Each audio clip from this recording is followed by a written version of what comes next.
Hi everyone, this is Lynn Hooper here, lynnhooperpsychic.com on the YouTube channel here.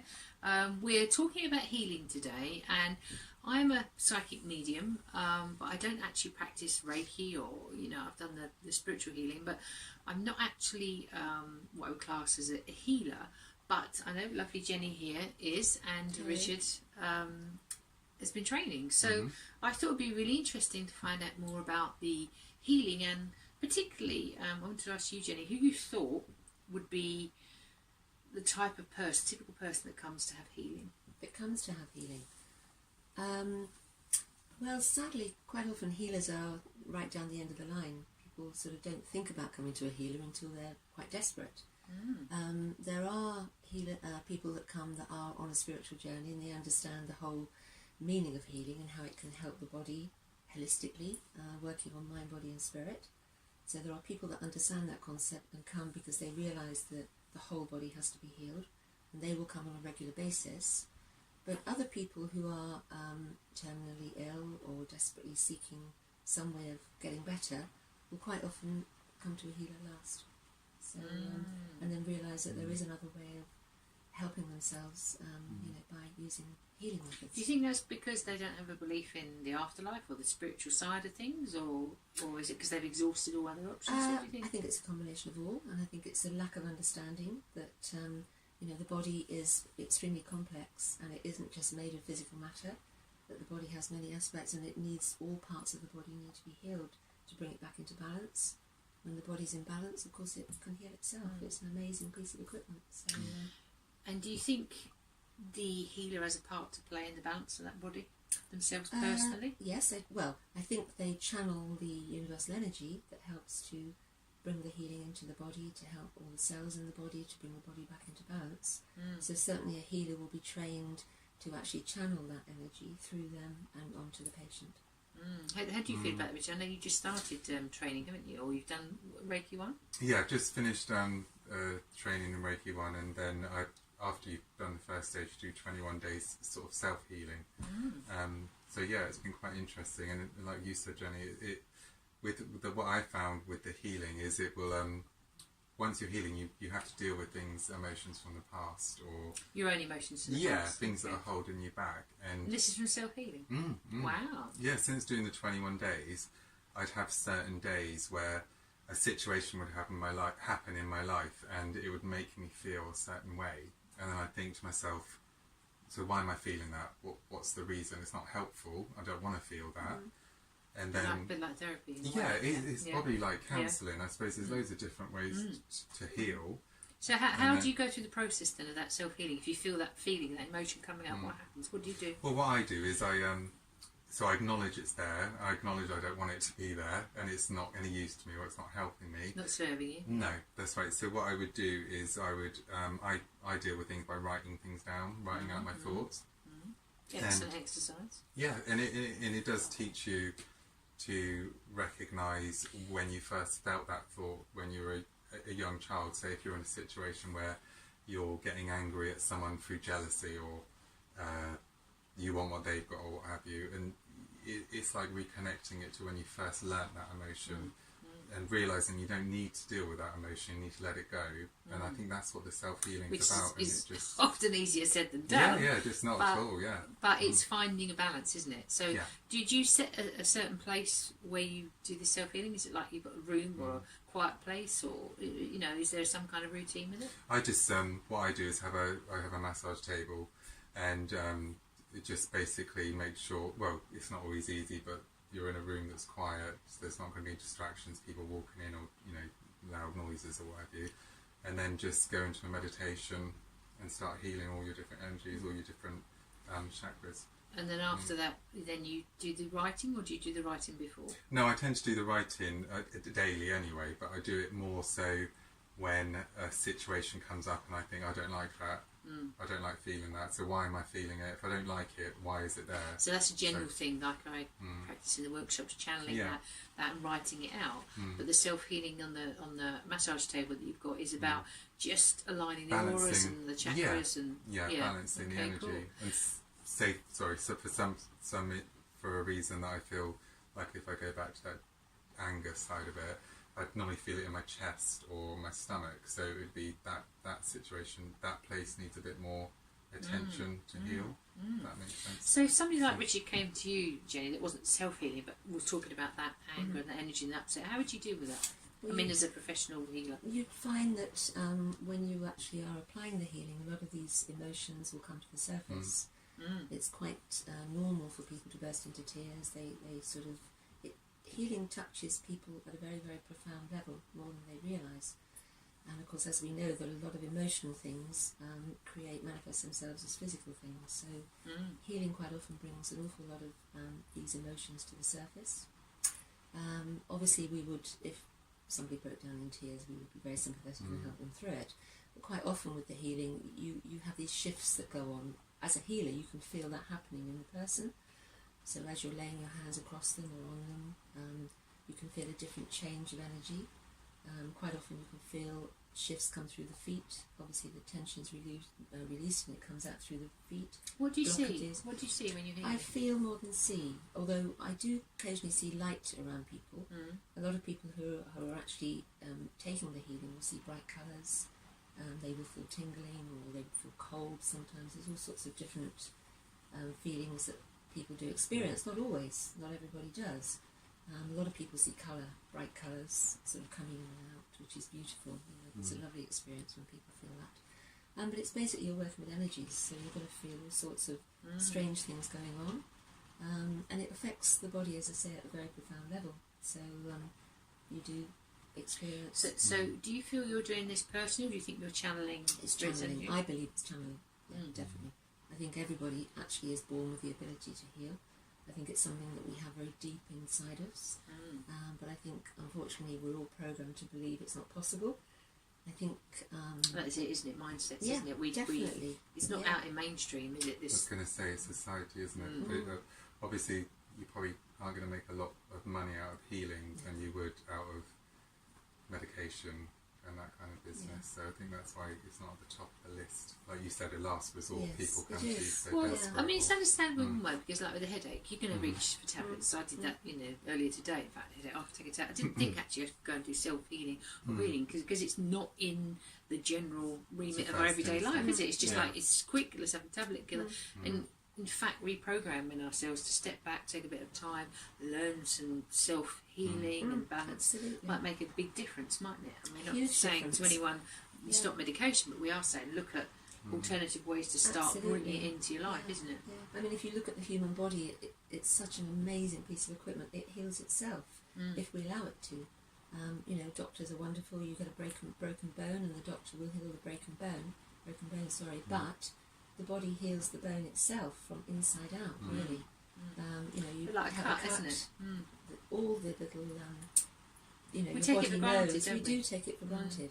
So if we have an understanding of that, and if we were taught that from children, and it was a way of believing it, we know that the body could heal itself, and all we have to do is put those into action by sitting quietly, telling the body it's not well, working with the body, understanding it a bit more, which healing is all about too, really. Then I think we would live our lives a bit more in that way, rather than, as you say, reaching for pills. I know you've trained as a healer, so was it a particular, was it Reiki, was it a different training? Or no, I trained many years ago, actually. In those days it was a 3-year training. I went to Holloway College. I trained under the as a spiritual healer, and it was a very, very intense course that we had to do, doing lots of practical healing as well. Nowadays there are lots of different types of healing that don't take such a lot of time and and learning, and studying and everything. And also we had to have lots of case histories and do a lot of case healing before we could even become a healer. But I think now things are a little bit different. So it's not necessarily classed as Reiki, so it's your own personal healing that you've learnt from that course. You now use... I suppose right from a very, very young age, I always knew I always used to feel this energy come through my hands. As a child I used to do that. I used to heal the plants, and heal the dog, and heal the cat. People say it's the hands with the healing. I used to feel this tingling, and I used to wonder what it was. And then when I reached my 20s, I thought, well, there's got to be more to this. So I started to read up about it and try to understand it a little bit more. And then as life progressed, as I believe this is what happens in life, you're pushed into what you're meant to be doing. You will be placed at that particular time where you are needed to be placed, and I really was. And I had this opportunity to go, as I say, to Holloway College and learn how to become a proper spiritual healer and how to then literally channel this energy in the right way. Otherwise, before, it used to come through so fast through my hands, I didn't really know what to do with it, and it worried me a little bit. So then I learned how to do it properly. And, so you felt you naturally had that. Do you think anyone can be a healer? I do. I actually think everybody has that ability, but like lots of things, lots of people are more sensitive to it than others. Some people never will be. I think you have to... I do feel that healers are a particular type of person. I think they're quite sensitive people that are very empathetic to other people. They are also... I've always found in my life that people are drawn to me with their problems. So I've always... Even as a little girl at school, I used to have a group of people come and tell me their problems. I remember it really well, you know. So a natural healer. A natural healer, I think, is one of the type of person that people are drawn to. They have a certain energy around them.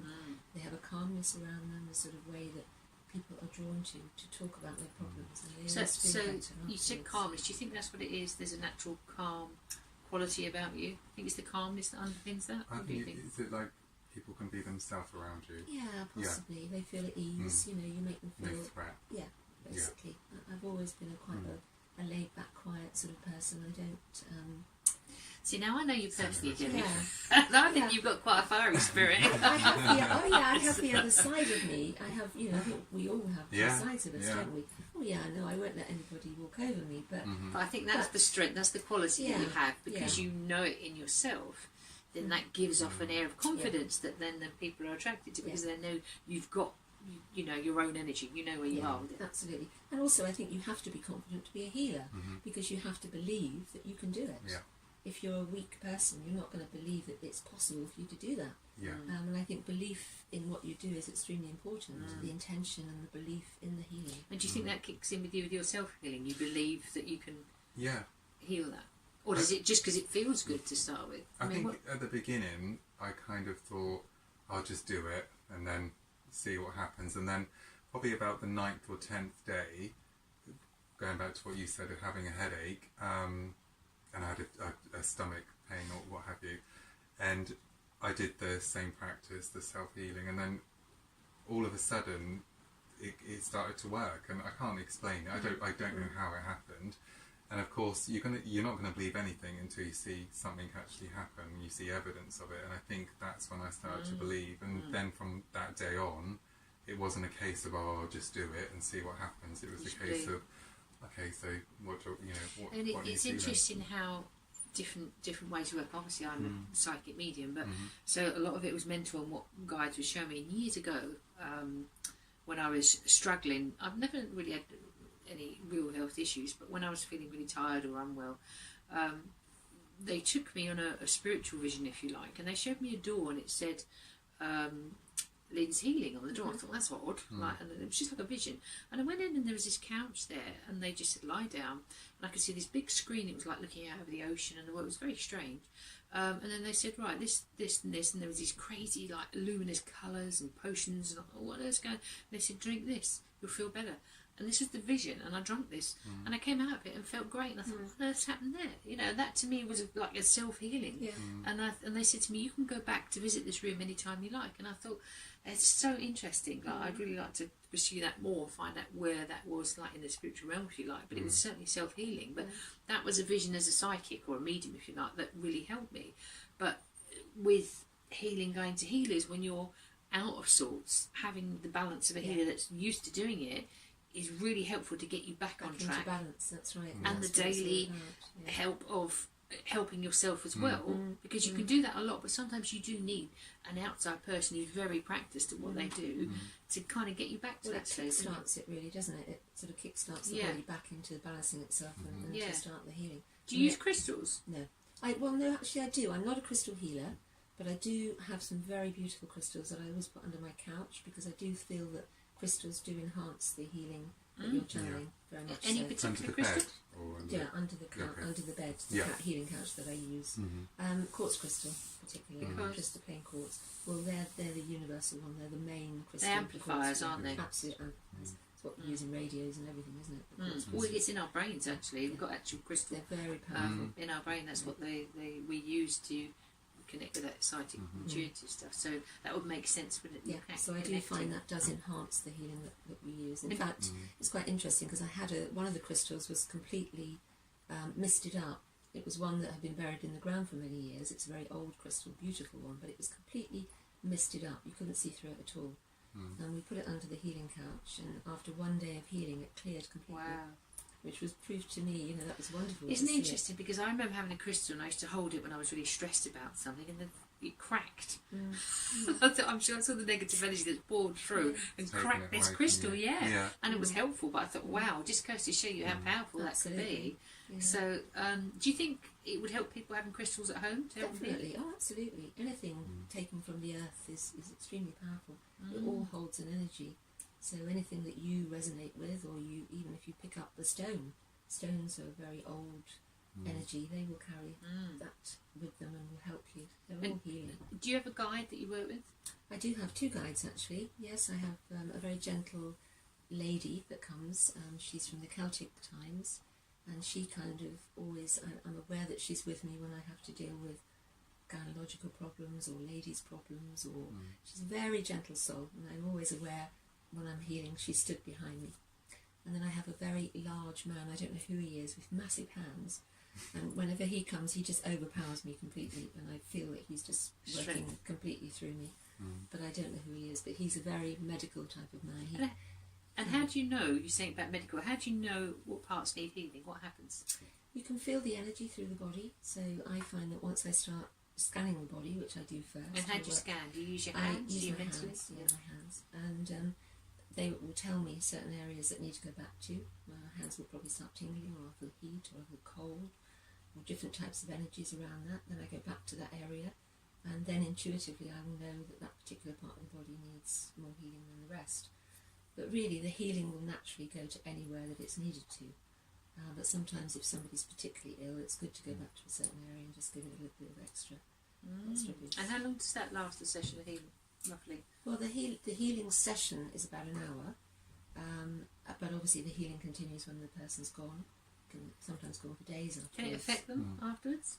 It can make them feel very tired, or it can energise them. It really depends on the person. You've had that, haven't you? I was going to say, I've had some healing from you, Jenny, and I remember the night of the healing, I slept better than I've slept for years. Yeah, we say, a lot of people do say that. We get a lot of people come that actually have sleep problems. And I always say, you'll get a good night's sleep tonight. Yeah. Go, oh, no, I won't. No, I won't. I don't sleep at all. Okay, fine. So what do you think happens that makes them sleep? Do you alter the vibration? I think it's the body goes into a completely peaceful state, and you go onto a different conscious level. So the consciousness is altered slightly. And is that the aura of the body? It's the whole aura and the energy of the body is changed with the healing. And most people come round afterwards. A lot of people do go off to sleep, drift off to sleep, and they say that's the most peaceful place I've ever been in my life. You're taking them completely out of their everyday environment and putting them somewhere where the body really needs to be. You need to be put in that place more often than not. I mean, I've said I've never been a healer. I have done healing once. I did a day mini workshop on healing, and being a medium, I use that ability. I can't help it, and I scanned this person, and I could feel the energy, and I could see the blockages, and I could hear what they were telling me. And but I remember I see many people now that come to me, particularly depressed people, who have what I call a lockdown energy, like the aura. I can see it's like stuck. There is no movement whatsoever in any part of this body. This flows. Do you think that with healing, what I see when they go for healing, that you're unblocking that and getting that flow going again? Absolutely, yeah, that's exactly what you're doing, and it does release a lot of blockages in people, and it's those quite often emotional blockages that are causing the physical problems that they have now. And what tips do you think you give someone if they felt they were stuck or feel blocked and can't move and unhappy and ill? What tips could you give them? Oh, well, obviously come for healing. That would certainly kickstart it. But if they want to help themselves, definitely meditation, going within, taking themselves out of the stressful situation that most people are in. I find meditation is wonderful for quietening the mind, quietening the body, getting your breath. Breathing is very important. Learning to breathe properly. A lot of people don't breathe properly at all. No, very shallow breathing. It's the they're deep not getting breathing. all that lovely, beautiful oxygen into them, which is also very good for their body and very healing. What about asking for guides for healing? Yeah, I would say ask for help. Ask for your spirit guides, because and the angels are there to help you. They're all around us, here to help, to put us where we should be. I mean, life should be full of good health and joy, shouldn't it? Really? Absolutely. Not feeling miserable and unwell. Do you ask for anyone when you're doing your healing personally, or are you just focused on what you can do for yourself? I think the thing that I would say to anyone that's going to go through healing is to get ready for. I don't think it's. I mean, some people would think to be healed, it's going to be like everything's going to be beautiful and nice and that. But I do think, like, to stress that the negative stuff comes up. It's an emotional and you journey. have to deal with it. It's not all flowers, and you know, it's emotional. it can be quite. Yeah, definitely. Yeah, and it can be quite. So be prepared aggressive. to have unexpected emotions suddenly going into tears. You have all sorts of different emotions. And also sometimes people afterwards can get what we call a healing crisis, so they can go away and suddenly feel worse. I've had people phone me and say, "Oh my God, I feel terrible. What have you done to me?" And I say, "Look, don't worry. It's just a healing crisis. Work through it. Work through it a couple of days. You will start to feel better, and then you will feel much better afterwards." And that's what happens. It's bringing all this stuff to the Same within surface. counselling. It's like self-actualisation. It feels like you're going backwards when in fact you're just unblocking. It's like a pressure cooker. You let the lid off and let some of that stuff out, and then you think, "Oh my God, where am I? What am I doing?" It all kind of throws you out, and then you stabilise again, don't you? So do you think one-off healings are good, or do you think you should have a course, or what do you think?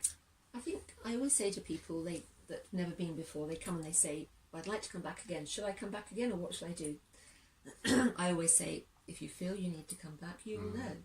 I never push people, and 9 times out of 10 they always do come back. It's the people that come. But I think they need to listen to their body. If they go away feeling the benefit of it, and they feel better for it, then.